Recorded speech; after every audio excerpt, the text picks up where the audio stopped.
ان پر حملے کیے ہیں، اور اس گروپ کا جو مقصد ہے کہ وہاں پر کیونکہ یہ سنی گروپ ہے اور یہ جو سستان بلوچستان کا صوبہ ہے یہ سنی میجورٹی صوبہ ہے، تو وہاں پر لوگوں کی حقوق کے لیے اور زیادہ جو اٹانومی ہے اس کو حاصل کرنے کے لیے وہ ایران کے ساتھ کئی سالوں سے یہ لڑائی کر رہے ہیں۔ اب جو ان کی پریزنس ہے آف کورس جو ایران پاکستان کا بارڈر ہے یہاں پر بھی کہا جاتا ہے، اور ایک ایران جو ہمیشہ کہتا ہے کہ یہ جند اللہ جو ہے جند اللہ نہیں بلکہ جو جیش العدل ہے یہ ایک پراکسی ہے جس کو سپورٹ کرتا ہے امریکہ، مغربی طاقتیں، اور ایون کچھ جو گلف کی کنٹریز ہیں ان کی طرف بھی یہ اشارہ کرتے ہیں کہ تھرو جیش العدل یہ جو ایران کے اندر ایک ڈی اسٹیبلائزیشن کروا رہے ہیں، اور پاکستان کے اوپر بھی ماضی میں اس طرح کے الزامات ایران کی طرف سے لگتے رہے ہیں۔ تو سوال یہ پیدا ہوتا ہے کہ ایک اس کی ٹائمنگ کتنی سگنیفیکنٹ ہے، اور دوسرا یہ جو کارروائی ہوئی ہے کیا اس کے نتیجے میں ایران اور پاکستان کے درمیان ایک دفعہ پھر کشیدگی بڑھنے کا امکان ہے۔ تو اس کے لیے تھوڑا سا بیک گراؤنڈ آپ کو بتانا بہت ضروری ہے کہ جیش العدل نے پچھلے سال دسمبر میں بھی رسک کا جو شہر ہے وہاں پر ایک بڑی کارروائی کی تھی، جس کے نتیجے میں 11 جو ایران کے پولیس اہلکار ہیں وہ اس میں مارے گئے تھے۔ پھر اس سال جنوری میں انہوں نے اگین سستان بلوچستان میں ایک اور حملہ کیا تھا، جس میں جو ایک اہم جو کمانڈر تھے ایران کے جو ریولوشنری گارڈ ہیں وہ اس میں مارے گئے تھے، اور اس کے چند روز کے بعد ہی پھر ہم نے دیکھا کہ ایران نے غیر معمولی طور پر پاکستان کے اندر میزائل داغے۔ ایران کا یہ دعویٰ تھا کہ انہوں نے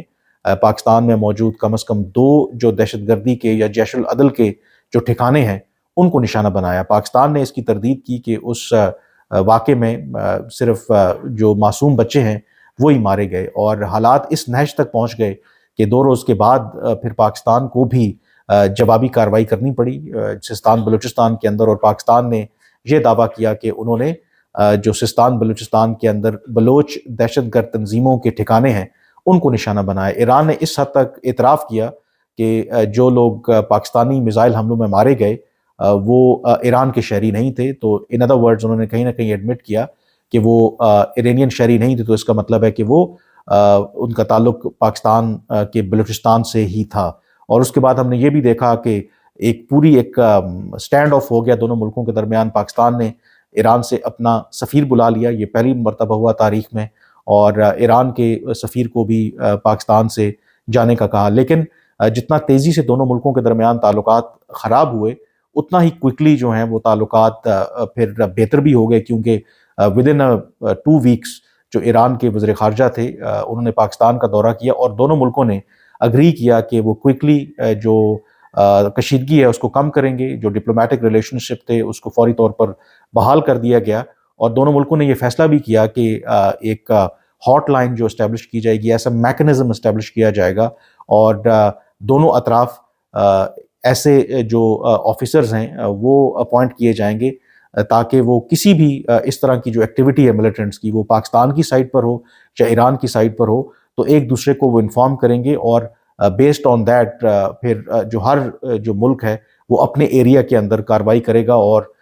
کسی ایک دوسرے کی جو ساورنٹی ہے وہ اس کو وائلیٹ نہیں کریں گے۔ لیکن یہ جو لیٹسٹ انسیڈنٹ ہوا ہے، ایران آلریڈی دباؤ میں ہے کہ ایک طرف جو اسرائیل نے ان کے سفارت خانے کو دمشق میں نشانہ بنایا ہے، قدس فورس کے ایک اہم جو کمانڈر ہیں وہ اس میں مارے گئے ہیں، اور اس کے بعد اس سے پہلے کہ ایران کوئی جوابی کارروائی کرتا اسرائیل کے خلاف یا اس کے مفادات کے خلاف، تو یہ بڑی کارروائی ایران میں ہوئی ہے۔ تو اس کے بعد یہ یقینی طور پر ایک خدشہ پایا جاتا ہے کہ کیا جو ایران ہے عین ممکن ہے، کیونکہ لاسٹ ٹائم بھی جب ایران نے پاکستان کے خلاف کارروائی کی تھی، میزائل داغے تھے، تو ان کے اوپر بہت زیادہ دباؤ تھا کہ جو اوپر تلے ایران کے اندر جو واقعات ہو رہے تھے دہشت گردی کے، تو وہاں پر جو ان کی ڈومیسٹک آڈینس ہے ان کے اندر ایک انسیکیورٹی بڑھ رہی تھی، اور وہ سوال اٹھا رہے تھے کہ جو ایران کی سیکیورٹی فورسز ہیں اس حوالے سے کیا کر رہے ہیں۔ تو ان کو سیٹسفائی کرنے کے لیے کہا یہ جاتا ہے کہ ایران نے پاکستان کے اندر وہ کارروائی کی، لیکن اس پر تنقید بھی ہوئی، کیونکہ بہت سے لوگوں کا یہی خیال تھا کہ ایک ایسے موقع کے اوپر جب جو مسلم دنیا ہے اس کو ایک اتحاد کی ضرورت ہے، جب اپنی تمام جو توانائیاں ہیں، جب تمام جو ایفرٹس ہیں ان کو فوکس کرنی چاہیے غزہ کے اوپر، تو ایران نے غیر ضروری طور پر پاکستان کے خلاف ایک فرنٹ جو ہے وہ اوپن کیا ہے، اور پھر پاکستان نے جب جواب دیا تو یقینی طور پر وہ بھی کوئی اچھی صورتحال نہیں تھی۔ اسی وجہ سے اس کی نزاکت کو جانتے ہوئے فوری طور پر ایران نے اپنا وزیر خارجہ پاکستان بھیجا، اور پھر دونوں ملکوں کے درمیان تعلقات معمول پر آ گئے۔ لیکن اس وقت بھی یہ خدشہ پایا جاتا تھا کہ ایز لانگ ایز اس ایریا کے اندر یعنی کہ جو پاکستان ایران کا جو بارڈر ہے، یہاں پر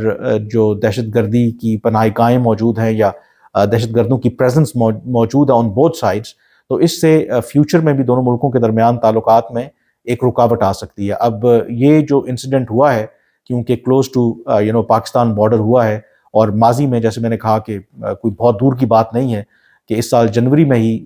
ایران نے پاکستان کے اندر میزائل حملے کیے تھے، اور نشانہ وہ یہ کہہ رہے تھے کہ اس میں جیش العدل کے ٹھکانے تھے، اور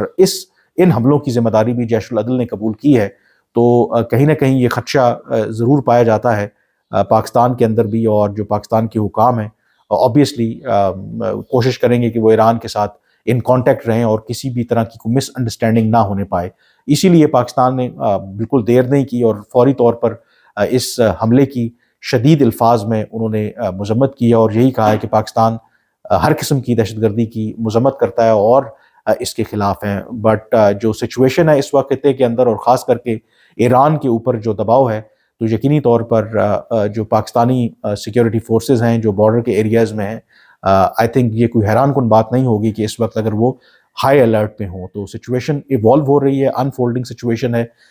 جو بھی فردر اپڈیٹس ہوں گی میں آپ کو انفارم کرتا رہوں گا، لیکن آپ سے ریکویسٹ بھی کروں گا کہ اگر ابھی تک آپ نے میرا چینل سبسکرائب نہیں کیا تو اسے ضرور سبسکرائب کریں تاکہ آپ کو بر وقت اور مستند اطلاعات مل سکیں ان تمام موضوعات کے حوالے سے۔ فی الحال مجھے اجازت دیجیے، اللہ حافظ۔